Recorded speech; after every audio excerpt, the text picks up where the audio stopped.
3,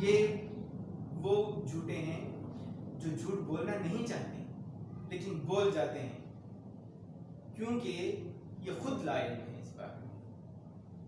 ان کے سننے والے جس قدر لا علم ہے اسی قدر یہ خود بھی لا علم ہے.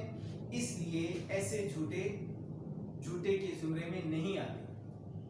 جس طرح ہمیں میڈیا پر ایک ہی موضوع کے بارے میں مختلف خبریں سننے کو ملتی ہیں تو جو جس چینل پر اعتبار کرتا ہے اس کی بات کو پک کر کے آگے پھیلانا شروع کر دیتا ہے. ہو سکتا ہے وہی بات جھوٹ ہو. تو ایسا جھوٹ بولنے والا جھوٹا قرار نہیں دیا جا سکتا. ہے جھوٹ لیکن وہ عادی جھوٹ نہیں ہے, وہ مجرم نہیں ہے, وہ خطا کار اور گناہ گار نہیں ہے. دوسرے نمبر پر دو قسم کے جھوٹے ہوتے ہیں. ایک تو وہ ہوتے ہیں جو اپنی ذہن سے الف سے لے کر یہ تک کی کہانی بیان کر لیتے ہیں, اپنے مفاد کے لیے جھوٹی بات گھڑ لیتے ہیں اور دوسرے کو دھوکہ دے دیتے ہیں. ایسی بات دھوکہ دینے میں کامیابی ہو جاتی ہے کہ جو بات انہوں نے اپنے ذہن سے خود گھڑی اور ثابت یہ کرنا چاہ رہے ہیں کہ یہ سچ ہے, بتانا یہ چاہ رہے ہیں کہ جو بات وہ کہہ رہے ہیں یہ سچ ہے. جیسے کہ وکیلوں کی مثال میں نے آپ کو کل دی تھی. اور دوسرے وہ جھوٹ ہوتے ہیں کہ آدھی سچی بات ہوتی ہے آدھی جھوٹی بات ہوتی ہے, بات میں مرچ مسالہ لگا کر وہ بیان کرتے ہیں تاکہ میری بات میں دلکشی اور دلچسپی رہے. وہ ایک شعر ہے کہ فسانے اپنی محبت کے سچ ہیں پر کچھ بڑھا بھی دیتے ہیں ہم زیب داستان کے لیے. تو زیب داستان کے لیے محبت کی باتوں کو بڑھا چڑھا کر جب تک بیان نہ کیا جائے ان میں کون دلکشی اور دلچسپی محسوس کرے گا. شاعر جب تک صنعت مبالغہ کا استعمال نہ کرے کون اس کے شعر کو توجہ دے گا اور تحسین اور داد دے گا. تو یہ چیز ہوتی ہے کہ جھوٹ دو قسم کے ہوتے ہیں, جھوٹے دو قسم کے ہوتے ہیں. ایک وہ لوگ جو کہ نہیں جانتے کہ وہ جھوٹ بول رہے ہیں, ایک بندے پر انہوں نے اعتبار کر لیا, جس پر اعتبار کیا گیا اس نے جھوٹ بولا اور اس نے اسی بات کو آگے پھیلا دیا. اس نے بھی جھوٹ بولا ہے لیکن انجانے میں, لا علمی میں, غیر دانستہ طور پر. جبکہ دوسری طرف وہ جھوٹے ہوتے ہیں کہ ایک تو الف سے لے کر یہ تک کی کہانی گھڑ لیتے ہیں, اپنی طرف سے جھوٹ بولتے ہیں مفاد حاصل کرنے کے لیے. ان کا جھوٹ کے پکڑے جانے کا امکان بہت کم ہوتا ہے. اور دوسرے وہ جھوٹ ہوتے ہیں کہ آدھا تیتر آدھا بٹیر, آدھا سچ آدھا جھوٹ ملا کر بات کرتے ہیں اور کہیں نہ کہیں خود ہی اپنی باتوں کے تضادات میں آ کر پھنس جاتے ہیں اور جھوٹے ثابت ہو جاتے ہیں. چوتھا سوال ہے انسانوں میں باہمی رشتہ مندی کس سبب سے ہے. کہ کل بھی میں نے آپ سے کہا تھا یہ شارٹ کوسچن میں بھی آتا ہے اور شارٹ کوسچن کے علاوہ ایم سی کیو میں بھی یہ سوال پوچھا جایا کرتا ہے. اب بعض بچوں کو یہ مشکل پیش آتی ہے کہ جناب بعض جوابات جو ہیں وہ ہم ایک لائن میں یا آدھی لائن میں لکھ لیتے ہیں, کیا ہمیں اس کے پورے نمبر ملیں گے. تو اس سوال کو آپ دیکھ لیں کہ انسانوں میں باہمی رشتہ مندی کس کو کاٹ کر نطق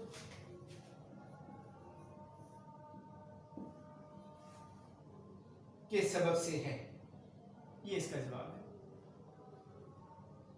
اتنا جواب بھی آپ اگر لکھ لیتے ہیں تو آپ کو نمبر پورے ملیں گے کیونکہ اس میں کس کا پوچھا اور کس کا جواب نطق ہے. تو ایسی باتوں پر آپ گھبرائیں نہیں کہ میرا جواب نامکمل ہوگا. اس کو بڑھایا بھی جا سکتا ہے لیکن آپ کا مکمل جواب یہ بھی بن سکتا ہے. پانچواں سوال ہے کہ جھوٹ سے سچ کا جاننا کیوں مشکل ہوتا ہے. جھوٹ بولنے والا صرف جھوٹ ہی نہیں بولتا بلکہ وہ اپنی فنکاری کا مظاہرہ بھی اس میں کرتا ہے. وہ اتنی مہارت سے اور اتنے دھڑلے سے جھوٹ بولتا ہے کہ سننے والا مجبور ہو جاتا ہے اس کی بات کو سچ ماننے پر. اس لیے جو جھوٹ ہوتا ہے اس کو سچ سے الگ کرنا, یہ سچ کو جھوٹ سے الگ کرنا مشکل ہو جاتا ہے عام آدمی کے لیے. اس کے لیے بڑی مہارت اور بڑا نفسیاتی اور معاشرتی علم چاہیے ہوتا ہے. کہ کسی چیز کے بارے میں سچ اور جھوٹ کو جانا جا سکے۔ سوال نمبر 6 یہ آپ نے خود کرنے ہیں، میں صرف آپ کو الفاظ معنی بتا دوں گا۔ اختراعی جھوٹ، انہیں خود سے بنایا ہوا جھوٹ، اختراع کی ہوئی، تخلیق کیا ہوا جھوٹ، اپنی طرف سے ایک جھوٹی بات بنائی جائے۔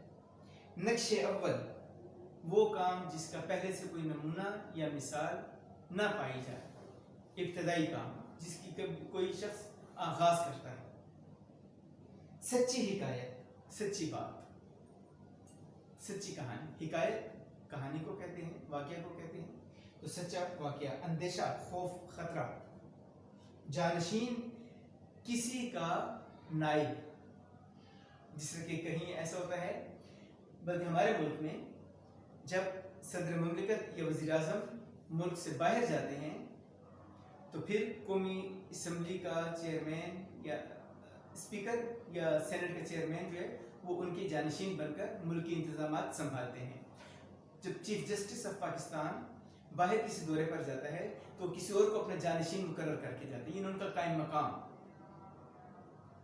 منقش، جس پر نقش و نگار بنے ہوئے ہوں، بیل بوٹے بنے ہوئے ہوں،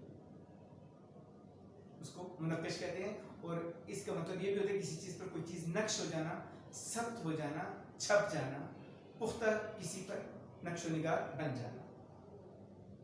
ملکات نفسانی، انسانی فطرت، انسانی سوچ، انسانی طور طریقے، یہ سب ملکات نفسانی ہوتے ہیں۔ اور آپ کو یاد ہوگا کہ یہ افلاطون کے بارے میں کہا گیا تھا کہ اس نے قوت حافظہ کو، یادداشت کو تمام ملکات نفسانی کا دیوتا قرار دیا تھا۔